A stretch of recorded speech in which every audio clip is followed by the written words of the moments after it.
Merry Christmas, you freaking degenerates! Hammer here from the Hammer and Nigel show, hoping you, your family, your friends have the happiest Christmas since Bing Crosby tap danced with Danny freaking Kaye. So, as we wait for the fat man to come down the chimney, no, I'm not going to make a Chris Christie joke. We're talking about Santa. As we wait for Santa to come down the chimney to electrify the kids, let's have some adult fun, shall we? Let's be degenerates and make some money and make some bets. And it starts on Friday with one of these college bowl games. Central Florida taking on Georgia Tech. Now, the line is 5.5. I am in on Central Florida, and this is why. This is a de facto home game. This game is being played about 80 miles from Central Florida's campus. And some teams get into bowl games, some teams don't. Some fan bases get fired up, some don't. Central Florida's, they're fired up. They sold the allotment of tickets for this bowl game. And Central Florida has not been hit that hard with transfer portal or players leaving, anything like that. They're pretty much bringing the squad in.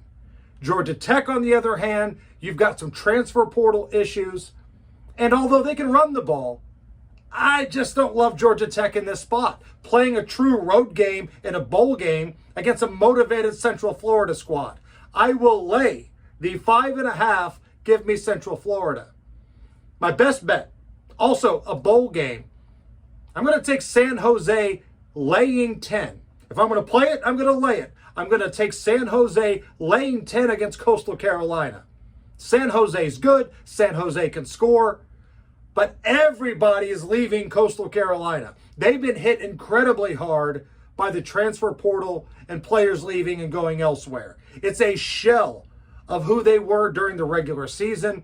Give me San Jose minus 10. It's a big number, but I'll take it as my best bet. Another college bowl game here. SMU taking on Boston College in the Fenway Bowl. So Boston College, you're probably thinking to yourself, well, it's Boston College. They're playing in Fenway Park. It's in Boston. I've got to go with the Eagles here, right? The Boston College Eagles. Where's Doug Flutie? Boston College stinks. I don't care if they're playing this game in their stadium, in Fenway Park, at the old Boston Gardens. They stink. They are one of the worst teams that became bowl eligible of anybody in college football. And SMU is pretty good. SMU can score some points. The number's 11. Again, big number, but I'm going to be that chalk eater this week. I'm going to lay 11. SMU just hammering Boston College. How about a little under, shall we? Can we do an under for a college bowl game? Is that sacrilegious? James Madison and Air Force. The total for the first half is 20.5.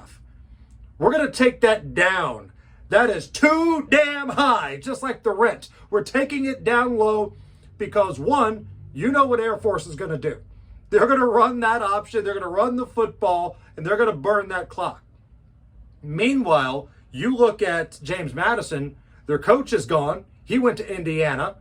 A lot of folks followed him to Indiana. Transfer portal's been big. So, again, it's a shell of a James Madison team. I think points going to be kind of hard to get in that first half. I'm going to take the under 20.5 first half total points in James Madison and Air Force. And I can't let you go without giving you a Colts pick. I feel like I have to give you a Colts pick. I like the Colts total points, team total over 22.5. Gardner Minshew somehow, some way, usually puts points on the board. Take the Cincinnati game out of the equation, but for the most part, it's not pretty. There's some fumbles, there's some picks, there's some chaos. The Colts find a way to score some points, and I know Atlanta's defense isn't that bad, but I think the Colts are good for 23. So over 22.5 total points for the Indianapolis Colts.